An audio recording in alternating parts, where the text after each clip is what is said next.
बोल कृष्ण कन्हैया लाल की जय। मोर मुकुटवंशी वाले की जय। वृंदावन बिहारी लाल की जय। बोल श्रीमद् भागवत गीता की जय। ओम अथाष्टमो अध्याय। अर्जुन उवाच। अर्जुन ने कहा, हे पुरुषोत्तम, वह ब्रह्म क्या है, अध्यात्म क्या है, कर्म क्या है, अधिभूत नाम से क्या कहा गया है और अधिदेव किसे कहते हैं। हे मधुसूदन, ये अधियज्ञ कौन है और वह इस शरीर में कैसे है, तथा युक्ति चित्त वाले पुरुषों द्वारा अंत समय में आप किस प्रकार जानने में आते हैं। भगवान ने कहा, परम अक्षर ब्रह्म है, अपना स्वरूप अर्थात जीवात्मा अध्यात्म नाम से कहा जाता है, तथा भूतों के भाव को उत्पन्न करने वाला जो त्याग है वह कर्म नाम से कहा गया है। उत्पत्ति विनाश धर्म वाले सब पदार्थ अधिभूत ही हिरण्यमय पुरुष अधिदेव है। और हे देहधारियों में श्रेष्ठ अर्जुन, इस शरीर में मैं वासुदेव अंतर्यामी रूप में अधियज्ञ हूँ। जो पुरुष अंतकाल में मुझको ही स्मरण करता हुआ शरीर त्याग कर जाता है वह मेरे साक्षात स्वरूप को प्राप्त होता है, इसमें कुछ भी संशय नहीं है। हे कुंती पुत्र अर्जुन, यह मनुष्य अंतकाल में जिस जिस भी भाव को स्मरण करता हुआ शरीर त्याग करता है उसको ही प्राप्त होता है, क्योंकि वह सदा उसी भाव से भावित रहता है। इसलिए हे अर्जुन, तुम सब समय में निरंतर मेरा स्मरण कर और युद्ध भी कर। इस प्रकार मुझ में अर्पण किए हुए मन बुद्धि युक्त होकर तू निस्संदेह मुझको ही प्राप्त होगा।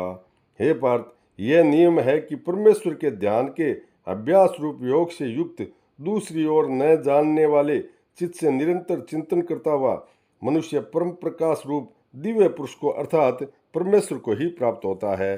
जो पुरुष सर्वज्ञ अनादि सबके निहंता सूक्ष्म में भी अति सूक्ष्म सब में धारण पोषण करने वाला अचित्य स्वरूप सूर्य के सदृश नित्य चेतन प्रकाश रूप और अविद्या से अति परे शुद्ध सच्चिदानंद घन परमेश्वर का स्मरण करता है, वह भक्ति युक्त पुरुष अंतकाल में भी योग बल से भ्रुकुटी के मध्य में प्राणों को अच्छी प्रकार स्थापित करके फिर निश्चल मन से स्मरण करता हुआ उस दिव्य रूप परम पुरुष पुरुषोत्तम को ही प्राप्त होता है।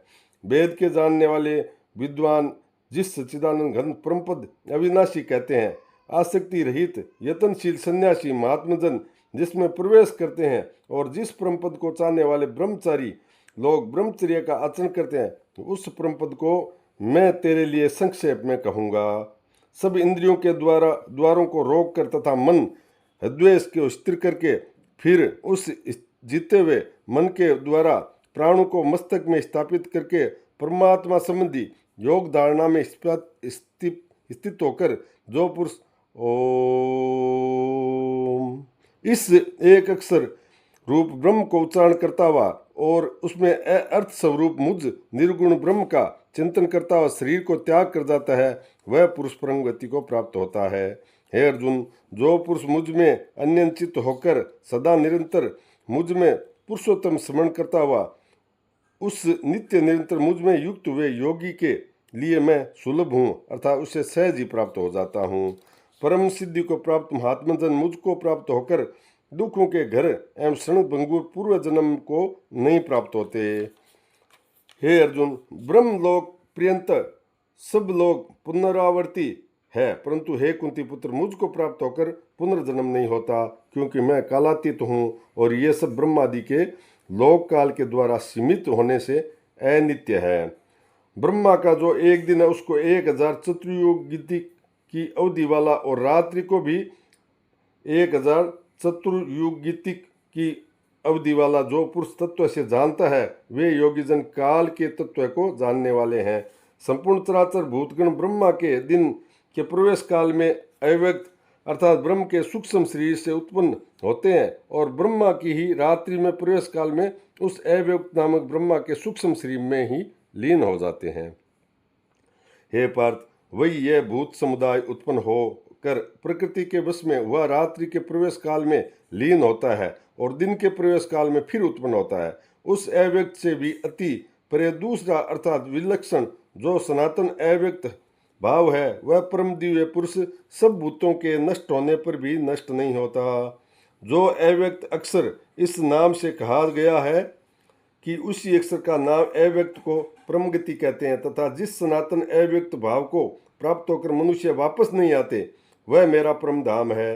हे पार्थ, जिस परमात्मा के अंतर्गत सर्वभूत है और जिस सच्चिदानंद परमात्मा से ये समस्त जगत परिपूर्ण है, वह सनातन अव्यक्त परम पुरुष तो अन्य भक्ति से ही प्राप्त होने योग्य है। हे अर्जुन, जिस काल में शरीर का त्याग करके गए हुए योगीजन जो वापस नहीं लौटने वाली गति को और जिस काल में गए हुए वापस लौटने वाली गति को प्राप्त होते हैं, उस काल को अर्थात दोनों को मार्गों को कहूँगा। जिस मार्ग में ज्योतिर्मय अग्नि अभिमान देवता, दिन का अभिमान देवता, शुक्ल पक्ष का अभिमान देवता और उत्तरायण के 6 महीनों का अभिमान देवता, उस मार्ग में मरकर गए हुए ब्रह्म बेता योगीजन उपयुक्त देवताओं द्वारा क्रम से ले जाकर ब्रह्म को प्राप्त होते हैं। और जिस मार्ग में दिव्याभिमान देवता, रात्रि अभिमानी देवता तथा कृष्ण पक्ष का अभिमानी देवता और दक्षिणाय के 6 महीनों में अभिमानी देवता, उस मार्ग में मरकर गया हुआ सकाम कर्म करने वाला योगी उपयुक्त देवताओं द्वारा कर्म से ले गया हुआ चंद्रमा की ज्योति को प्राप्त होकर स्वर्ग में अपनी शुभ कर्मों का फल भोगकर वापस आता है। क्योंकि जगत के 2 प्रकार के शुक्ल और कृष्ण, देवयान और पितृयान मार्ग सनातन माने गए हैं। इसमें एक के द्वारा गया हुआ जिससे वापस नहीं लौटना पड़ता उस परम गति को प्राप्त होता है, दूसरे के द्वारा गया हुआ फिर वापस आता है अर्थात जन्म मृत्यु को प्राप्त होता है।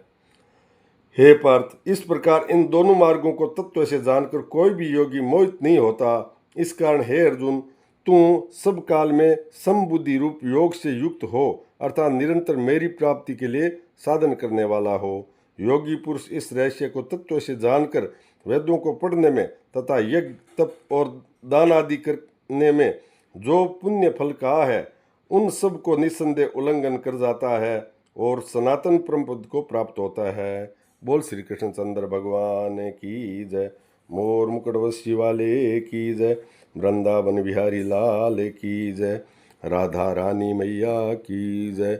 श्रीमन नारायण नारायण नारायण, श्रीमन नारायण नारायण नारायण, श्रीमन नारायण नारायण नारायण, श्रीमन नारायण नारायण नारायण, श्रीमन नारायण नारायण नारायण। ओम तत्सदिति श्रीमद्भगवत गीता सुमति ब्रह्म विद्या योग शास्त्रे कृष्ण अर्जुन संवादे अक्षर ब्रह्म योगो नामा अष्टमो अध्याय।